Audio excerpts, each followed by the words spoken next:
Hey, everyone. So I did something a couple of days back and I've received a lot of flack for it since.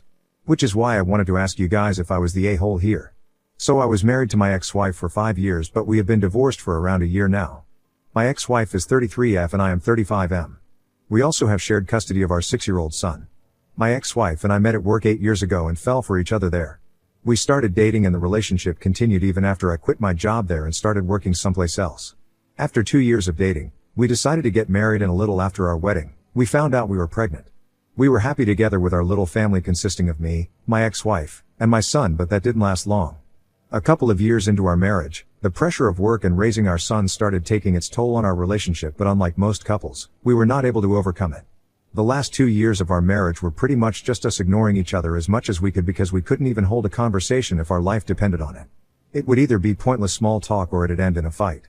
So we just stopped talking, and that should have been my signal to leave, but for some reason, I was still holding out hope that things would someday go back to normal. It didn't, and actually got worse because right before we filed for divorce with mutual consent, we had a huge fight, which is what kind of made us both realize that this was over. I don't remember how the fight started anymore. It was probably something about me forgetting to do the dishes from the night before because I'd had to work late. That petty argument blew up into something 10 times bigger, and we said the most horrible things to each other in our anger, which all happened to be what we were really feeling anyway. That fight was what effectively ended our marriage, and we filed for divorce with mutual consent. Our son was thankfully not at home that day and was with my parents because they wanted to take him out for a day. It took him a while to get used to the custody arrangements, but I guess he's a smart kid and understands that his parents don't get along at all and need to be separate to do a half-decent job at raising him and living their own lives. We tried to stay together in spite of our marital problems for his sake, but honestly, it's better this way, where at least he doesn't have to watch his parents fight like animals every single day and try to rip each other's heads off or just pretend the other doesn't exist. This is a better choice. My ex-wife and I started living separately right after our last fight and had worked out our own custody arrangement before anything had been finalized by the court, and have continued to co-parent our son since. It was going smoothly until a couple of weeks ago, when my ex-wife and I got into another argument, and this time it was about our son. She'd taken him to the bookstore and bought him a bunch of toys and a book that was clearly not age appropriate. She claimed that the book was supposed to be hers and that she'd accidentally let it go with him, but now my son was asking me what a bunch of words meant, which I obviously couldn't tell him because he wasn't supposed to know these words in the first place. He'd gone through the first page of the book, which had a bunch of cuss words, and while he hadn't picked up the other words, he sure had a knack for picking the ones he wasn't supposed to say out loud. These were all cuss words, and my son was saying them all day now, thanks to his mother's carelessness.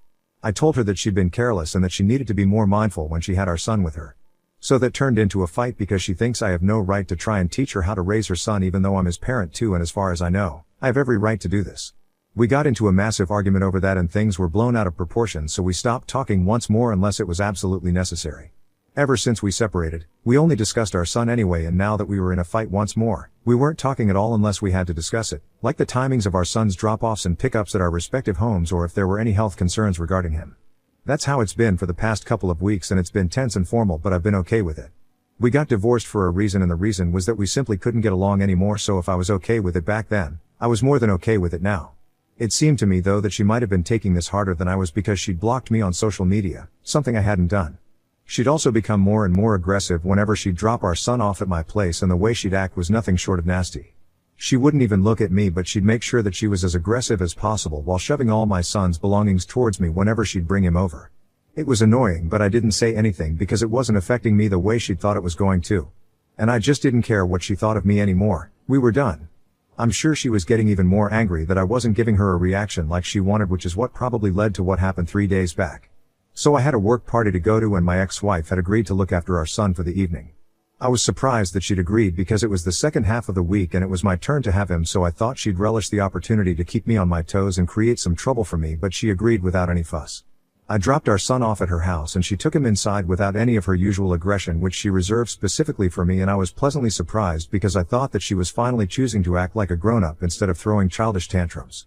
After dropping my son off at her place, I started driving towards the venue, but 20 minutes later, I received a message from my ex-wife saying that I needed to come to her place ASAP because she had something to tell me about our son. I was already running late, so I decided to ask her if it was really that important, and she said it was just one little thing, but we absolutely had to talk about it in person, and we had to talk about it now. I had no idea what she was going on about, but if it was about our son, I didn't want to leave anything up to chance and decided to drive back to her place and skip the party. It took me another 20 minutes or so to go back, and when I reached her house, I found her gone along with our son. All the lights inside her house were turned out and her car wasn't parked in the garage either. All that she'd left for me to find out was a note she'd stuck to the door which said, "Taking, our son's name, to meet my new BF. Stay mad." I saw red at that point and decided to call her up because there was no way she was this petty and mean.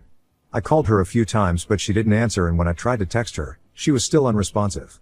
I was standing outside her door in a tux, looking as stupid as I felt, and I knew that I couldn't let her just get away with this, so I decided to do something just as crazy as what she'd done. I decided to ask her mother where she was because I knew for a fact she always kept her mother updated and informed about her location. I told my ex-mother-in-law that I wanted to surprise her and my son with something really special and that I needed to know where she was, but without her knowing that I was looking for her. Her mother was naive enough to believe me and send me her location, which happened to be at a nearby restaurant. We'd been to that restaurant a couple of times and I made my way there within a few minutes. Once I reached, I spotted my son and his mother sitting at a table near the window with another guy, and I felt a surge of anger and annoyance once more. My ex-wife and son had their backs to me so they didn't see me coming, but the other guy did, and he looked really confused as I made my way to their table and pulled out a chair to sit next to him. When my ex-wife realized what was going on, she looked shocked that I'd found her and started fumbling with her words, but I wasn't there for her, I was there for her new boyfriend. I looked him straight in the eye and started telling him all about what my ex-wife had been up to and revealed just how psychotic she was. I told him about the dirty book she'd accidentally sent our son home with, her weird aggression with me, and of course what she'd done that day. She'd literally made me skip a work event so she could be petty and create trouble for me by using our son. He looked shocked and my ex-wife kept trying to speak over me, but I just kept going on and on because all the terrible things just kept coming up like vomit. I was really angry about what she'd done that day, so I didn't stop talking until her so-called boyfriend said that he needed to leave. He practically ran out of the rest, and by the time that happened, my ex-wife was in tears. My son just looked really confused, and that's kind of the only thing I regret because I didn't want him to feel that way. After her boyfriend ran out on her, we stayed at the table for a couple more minutes while my ex-wife blubbered on about how I'd ruined her relationship. Apparently, her boyfriend wasn't aware that she was still co-parenting with me and I was an active part of her life because she'd told him that her son's father had passed away and that when her son wasn't with her, he was with her parents. So he had no idea, and now that he'd found out about me, it seemed unlikely that he'd want to come back to her because, for 3 months, she'd been lying to him. I didn't feel bad for her at all because she'd chosen to lie and that wasn't my fault. Then she'd chosen to play games with me just out of pettiness, and this was just the consequences of what she'd done to herself, so she could cry all she wanted to, but I wasn't gonna feel bad for her at all. I think she must have been waiting for me to apologize to her or something, but I just sat there silently and watched her cry. So after a couple of minutes of crying, she decided to lunge at me to attack me physically, but luckily a waiter was there to stop her. Our son was pretty traumatized and we got thrown out and blacklisted from the restaurant. The cops were called and I decided to press charges because she did attack me and I didn't have any sympathy for her at that point. She was let off with a warning after she was taken to the station, but that just made sure that I'd be filing for full custody of our son, and I even told her about it before blocking her. It's been 3 days since I've blocked her number and stuff. I've also spoken to my lawyer and I'm filing for full custody of my son soon. I'm not sorry about what happened because despite everything, I'd always believed that she was at least a decent mother and could have partial custody of our son, but after the incident at the restaurant I no longer have that opinion. But her mother called me up yesterday to scream at me, and that kind of made me rethink my move. She told me that my ex-wife was very disappointed that I'd chosen to push her to the edge and now was flipping it on her and using her outburst against her to get custody of our son. Apparently, I'd been horrible to her for ages and now I'd ruined 2 of her most important relationships, her boyfriend and her son. I told my ex-Mill that this was not all my fault, and if anything, she should blame herself for being petty and pushing me to do something so petty because I'm not the kind of person who usually takes things so far. We had a bit of an argument and my ex-mother-in-law told me that this was a really cruel thing to do to the mother of my child and that she'd lost a lot of respect for me. Now that really hit hard because at the end of the day, no matter what she'd done, she still was the mother of my child, and apart from that one incident she'd always been a good mom. Even in that instance, I'm not sure if I have the right to say she'd been a bad mother because she'd attacked me out of anger, and after she'd come back to her senses, she'd immediately checked up on how her son was doing while the restaurant manager called the police. She barely even cared about me or even herself, so I can't say she's been a bad mother. A slightly irresponsible one, sure, but not entirely bad or evil. At the same time, I don't know if it's safe for our son to be left alone with his mother now because she has a lot of issues. First, she lied to her boyfriend about my involvement in her life for no real reason, because if he was okay with her having a son then he'd probably be okay with her having an ex-partner. Then she physically attacked me, and even apart from that, there was all the weird aggression with me and the way she seemed to hate me with a passion. There is a strong chance that she might try to turn our son against me in the future, and I can't risk it because he's still really young and impressionable. I still want to get full custody because I honestly think he might be better off with me, but my ex-Mill's words threw me off. Ida for wanting full custody of my son because my ex-wife attacked me in public over a petty fight we were having?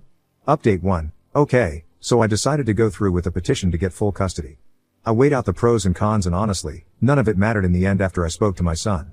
I asked him point blank if he would rather live with me full time than his mother, and he said that he wanted to live with me. When I asked him why, he told me that his mother wasn't around most of the time anyway, and he ended up spending most of the time with his nanny. He liked being with her, but he'd rather stay with me instead. Apparently, his mother would be out with her boyfriend most of the time and she'd forbidden our son from complaining to me about it, so he hadn't told me a word of it so far. Even when she'd be at home, she'd bring her boyfriend with her and they'd spend most of their time together in the bedroom while he played by himself in the living room, and that's what really set me off. So many things could have gone wrong and I'm thankful that they didn't. Whenever his mother was at home with her boyfriend, he didn't even have his nanny looking after him and was completely on his own during that time, which was dangerous. He didn't say it, but I could tell that our son felt neglected whenever he was at his mother's place, and that cemented my decision to get full custody. At the end of the day, what matters is whether our son is happy or not, and if he's happier with me then he'll stay with me. It's as simple as that. Even if I kept my own conflicts with my ex-wife aside, there was no denying that she'd completely forgotten about her own son while chasing after her boyfriend, who apparently was so important that she couldn't spare even a second to look after our son. I shouldn't even have delayed the process, and I definitely should not have fallen for my ex-mother-in-law's manipulation. I bet this is her way to try and make up for her daughter for screwing up and giving me her location the other day. Otherwise, she probably would not have bothered herself with these things, because she's a woman who's usually really detached from whatever goes on with her daughter and didn't even seem to care much when we got divorced. Anyhow, I don't really care what she thinks or what her daughter thinks, because, to me, nothing is more important than my son's happiness and health. And clearly, that's not something my ex-wife cares about, so she can just go to hell. Update 2. It's been close to a week since the last update, and today, my ex-wife was served. My son is still living with me and his mom had the good sense not to question it so far, but after she came to know that I'd filed for full custody, she came right over to my house and demanded an explanation as if this was a new development and I hadn't already told her about it. I refused to let her in, and instead, I decided to threaten her with the cops. So she chose to go another way and stood right outside my yard to try and talk to me. I told her several times that there was no point. The petition had been filed and I wasn't going to take it back, but she was on her knees begging me to fix this and promising that she would get better somehow. It felt like crap to see her acting so desperate, but my hands were tied. My son was more important to me than her desperation. This went on for a while, but ultimately she left, sobbing like a child, and I was relieved to see her go because I don't think I could have handled any more of that emotionally. She told me that her relationship was now over and she'd be able to devote all her time to being a mother, so our son had nothing to worry about, but it didn't matter. It was too late. Our son had been feeling neglected for weeks now, and she'd made him feel scared enough to not rat her out initially, but he cracked when I asked him about how he was treated by his mother. The poor kid had become so good at masking his real emotions that I believe he was excited to go to his mom's house and would be very happy around her because that's how he used to act. I probably should have asked him about it earlier, but I didn't because I used to think it was all good. It wasn't, and I'm only realizing that now. If anything, my ex-wife's hysterical behavior today just made sure that I knew I was doing the right thing, because she was acting so insane that I felt awful, even though I, a grown adult, had to witness that. Let alone the toll that kind of reckless behavior would have on a 6-year-old. He was napping at the time, so he didn't see or hear what was going on, and I'm thankful for that because it was hard on me and I wouldn't want to have to explain that to him as well. That would have been a lot harder. Update 3. My ex-wife and I are supposed to meet for mediation tomorrow. It's the one that's court mandated before this ends up going to court, but I'm still nervous. My son has been living with me ever since the altercation with my ex-wife, and he says he misses her but not enough to go back to her, evidently. I've asked him a bunch of times about who he'd rather live with, and he keeps telling me, so I'm relieved that he's made up his mind and I won't have to go against his will for my sake, because that'd make me feel a lot more selfish and heartless than I already have been. It's been tough on me, I won't lie, because the way my ex-wife had been behaving the last time I saw her has stayed with me. Her friends have also contacted me a couple of times to tell me that she's really upset and wants me to take it all back and cancel the custody modification case, but I can't do it. In good conscience, I just can't do that because I know how she'd been neglecting our son whenever he was there. I know she's very torn up about this, but it's not my fault, and this whole guilt trip that she's trying to send me on is not gonna work. I've already spoken to my lawyer and he's reassured me several times that we have this in the bag. We have the proof of her attacking me at the restaurant. We have the note she'd left on her door on the day of the incident intended to mess with me, and I have security footage from my cameras where we can clearly make her out shoving my son's belongings towards me aggressively whenever she'd come over to drop our son off. She'd push them towards me with such force that I'd sometimes even end up taking a couple of steps back, so this aggression was not new. This hysteria wasn't new either, because even while we were married, there were several instances where she'd go completely out of control and act like she'd be possessed or something while we were fighting. It was terrifying, and I don't think the woman has ever been really and truly mentally balanced, so this whole joint custody arrangement had been a mistake right from the start. I should have known better, and now that I do know better, I'm taking my son out of a toxic environment so that he doesn't feel neglected or scared anymore. Update 4. Hey, I got full custody. My ex-wife still has visitation rights, but they have to be fully supervised, so that's okay with me. My son is happy and I'm probably the happiest I've ever been. These last few weeks were extremely emotionally draining for me and I'm looking forward to nothing more than just unwinding at home for a few days, working from home, and spending some time with my son. My parents are also coming over to be there with us and help me out with the chores because I've been really busy for the last couple of weeks and have kind of fallen behind, so my mother had been helping me out anyway, but now they're going to be living with us for a few days so they also get to spend time with their grandson. Things are going well now.